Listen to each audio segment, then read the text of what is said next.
さて今日は先日発売された Canon G7X Mark III の話です。これ買いました。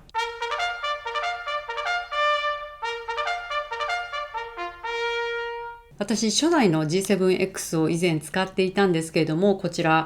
れすごく気に入っていたんですよ。で、これが壊れてしまってからソニーの RX100 Mark V をその後使ってきました。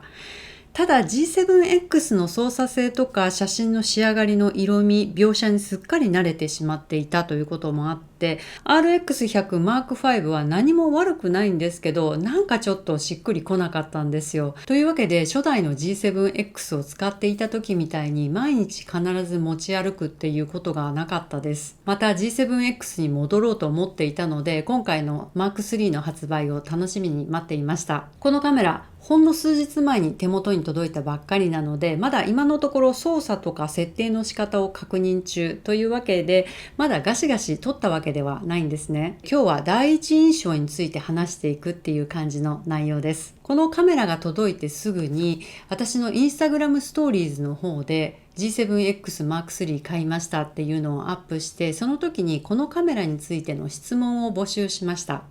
その時にいただいた質問内容への回答も今日は混ぜながらやっていきます。まず外観の第一印象です。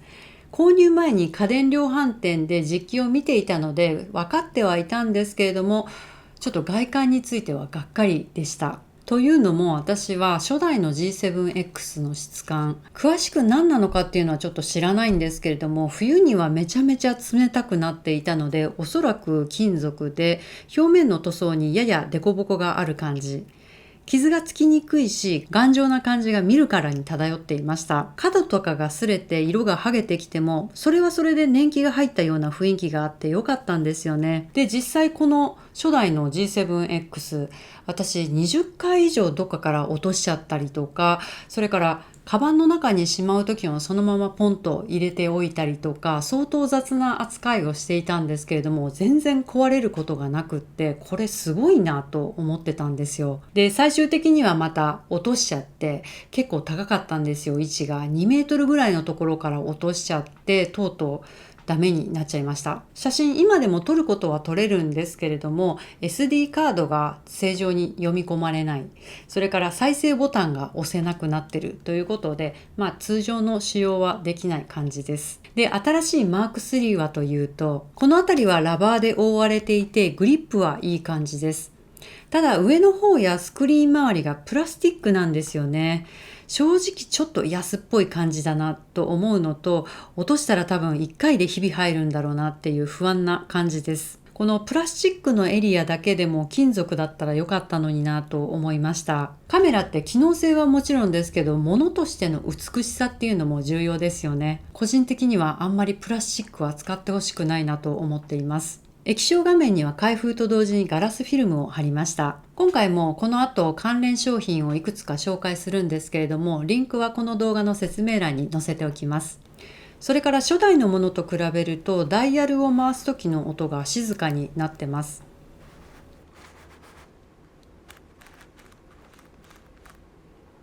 そして私はほとんど使うことがないですけど、内蔵フラッシュがバウンスできるようになっています。中途半端に斜めの角度までっていうのはどうなのかなと思いますけど。あと、ここに外部マイクを差し込むことができるようになりました。ビデオを撮ることがある人にとっては嬉しい変化ですよね。先日募集した質問の中に、このカメラどういう時に使うんですかっていうのが結構ありました。私、今メインで使っているカメラが富士フィルム XT3 とソニー α7 Mark III です。皆さん、それらのカメラを私が使っているっていうことをご存知なので、この小さなコンデジは一体何のためって思ったんだと思います。私がこのサイズのコンデジを使いたいシチュエーションいくつかあるんですけれども、まず一つ目。屋外で手でカメラをホールドしながら自撮り動画を撮りたい時です。自撮り動画撮る時って大体この姿勢じゃないですか。で、カメラをこうやって腕を伸ばしたまま固定していると、10秒、20秒、30秒ぐらいかな、あたりから腕がプルプルプルプルしてきます。このカメラでも30秒1分ぐらいになってくると結構しんどいので、これより大きいミラーレスカメラとかになってくると相当しんどいんですよね。10秒がせいぜいかなと思います。というわけで私にはこのサイズのコンデジが、自撮り動画にはぴったりかなと思います。そして2つ目。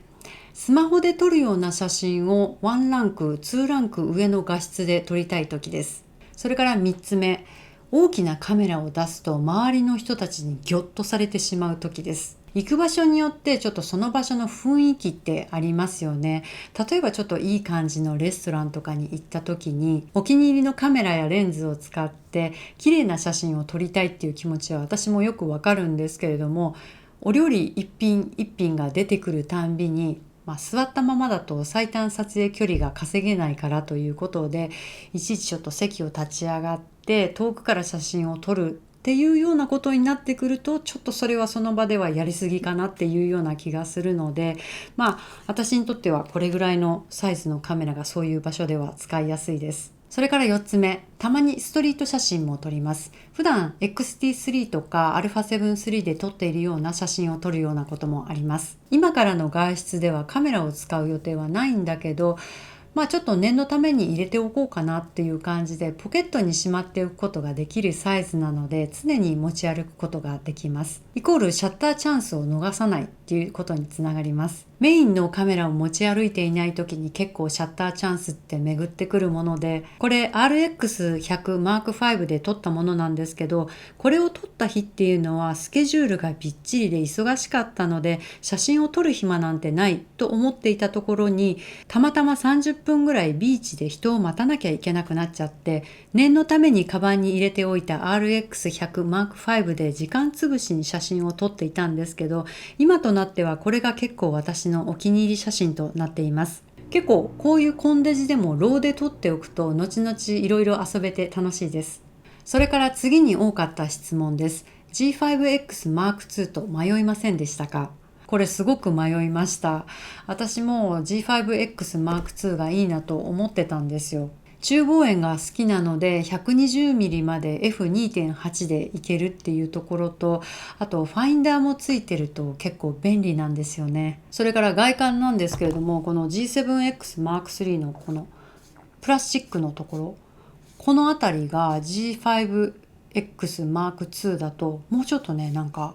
ザラザラっとしてて小増しな感じに見えるんですよ。じゃあなんで最終的に G7X にしたかっていうと、理由は一つです。この外部マイク入力端子です。これが G7X Mark III にはついていて G5X Mark II にはついていないんですよ。これが G5X Mark II についていれば間違いなく G5X Mark II にしていたと思います。完全に写真しか撮らない、動画は撮らないよっていう方は迷わず G5X Mark II だと思うんですが、私の場合、このカメラを使う目的の 50% は動画撮影ということで、外部マイクを使えるっていうのはすごく惹かれたんですよ。動画の音声って動画を撮り始めたばっかりの時にはそんなに気にならないっていうか、気がそこまで回らないっていう感じなんですけれども、ちょっとずつ慣れていくに従ってこの動画の音声ってすごく気になるものに変わってきます。静かな室内で動画を撮影している分にはこのカメラに最初からついてるインナーマイクロフォンでも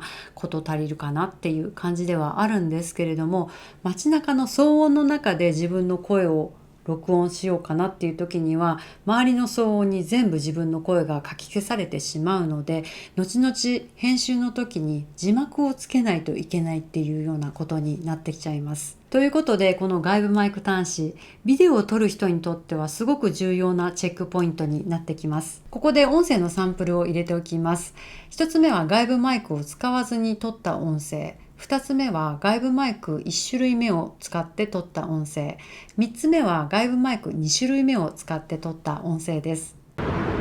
これはカメラのインナーマイクで撮ってる音声です。これはカメラのインナーマイクで撮ってる音声です。で、これがサラモニックの外部マイクをつけて撮ってる音声です。サラモニックの外部マイクをつけて撮ってる音声です。で、これがロードの外部マイクをつけて撮ってる音声です。ロードの外部マイクをつけて撮ってる音声です。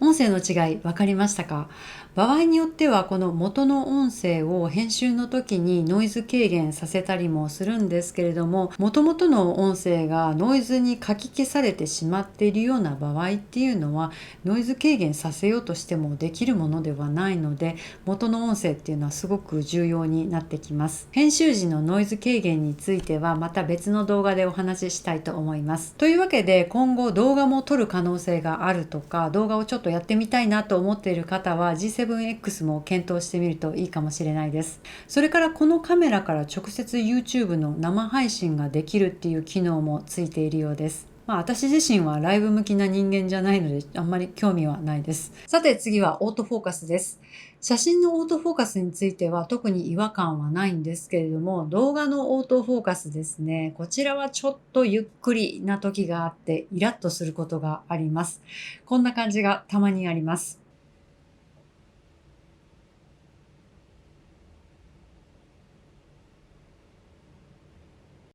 これは初代の G7X からあんまり進歩してる感がないですね。ただ動画の撮影中でもシャッターを半押しすればすぐにピントは合うので、私はそこまで気にしてないです。全部カメラ任せでオートフォーカスを合わせてほしいっていう方にとっては満足するオートフォーカスではないと思います。あとちょっと気になったのが写真や動画の色味っていうのか、デフォルトの設定のまま使うとサイドとかコントラストが初代の G7X よりもきつくなっているような気がします。このカメラはロー撮影もできるので後からいろいろ調節してもいいんですけど、私の場合このサイズのコンデジを使う時っていうのは JPEG の取っ手出しを使うことがほとんどなので、最初から自分の好みに設定して撮影したいです。初代の G7X ではデフォルトのまま使ってもそんなに違和感を感じなかったので、その都度ホワイトバランスを調節するとか、あと露出をちょっと調節するっていうので撮っていたんですけれども、この Mark III ではデフォルトのまま使うとなんかね、写真が濃いっていうのか、しつこいっていう風に感じました。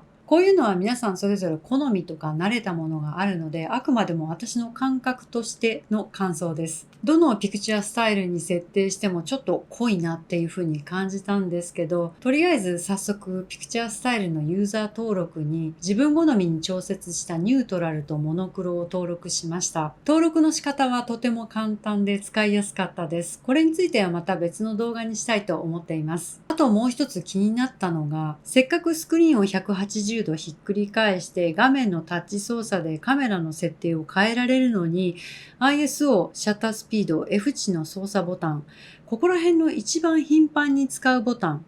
それらが画面ギリギリのところにあるので、指の先が思うように当たらないんですよ。男性だともっと指は太いので、多分画面をひっくり返した状態でこのボタンにピンポイントで指を当てることはかなり難しいんじゃないかなと思います。じゃあちょっと画面を後ろに押してボタンを押しやすくしようとすると、画面表示がひっくり返ってしまうんですよね。というわけで結局思うように押せないから、画面を元位置に戻してボタンを操作するか、このダイヤルを使って操作するかっていうことになります。さて、ここからはいただいた質問へのお返事をいくつかしたいと思います。起動速度と撮影可能になるまでの時間が知りたいです。こんな感じです。公式では 1.1 秒って書いてあります。ソニーの RX100 系と迷わなかったですか？この質問もすごく多かったんですけれども、私の場合 RX100M5 を使った後にやっぱり G7X に戻ろうと思ったので、今回は全然迷いませんでした。電池の持ちはどうですか？この質問にインスタグラムストーリーズで返信した時には、半日で1個ぐらいかなっていうふうにお答えしたんですけれども、この間ちょっと試し撮りとかで2時間ぐらいぶっ続けで撮影をしていた時に、もうね、2時間で1個使い切っちゃったんですよ。というわけで、もう午前午後とびっちり撮影する方なんかだったら、4個5個持っていた方が安心なんじゃないかなと思います。それから動画だともっと減りが早くなります。4K で撮影するとなおさら早くなります。ちなみに G1X M3 は検討したことがありますか？そちらも気になってます。このカメラに興味がないことはないんですけれども、私がコンデジに求めているものとはちょっと違う位置にあるカメラなので、購入を検討したことはないです。YouTube 動画の撮影で使うカメラ設定は何ですか？ G7X Mark III はその設定ができますか？大体使うのは FHD29.97fps です。あと 4K からクロップすることもあります。ルミックスよりいいですか？ルミックス使ってないのでわからないです。手ブレ補正はどうでしょうか？感覚的には効きすぎぐらい効いてると思います。ローは一眼レフ、ミラーレス同様扱いやすいですか？ちょっとライトルームでやってみたんですけど、普通ここにメーカーのプロファイルが表示されるんですけど、このカメラは新製品なので、今の時点ではまだ対応してないのかな。キャノンのプロファイルが出てこなかったので、とりあえず Adobe のプロファイルを当てはめてから操作してみたんですが、特に不調とかはなく普通に操作できています。さて、今日はここまでです。またもう少し使って何か思うことがあればまた動画にしようと思います。今ご覧いただいている通り、髪の毛をちょっとショートヘアに変えたので、これをきっかけにこのチャンネルのプロフィール写真を変えようかなと思って、新しいのを撮り直しました。こちらです。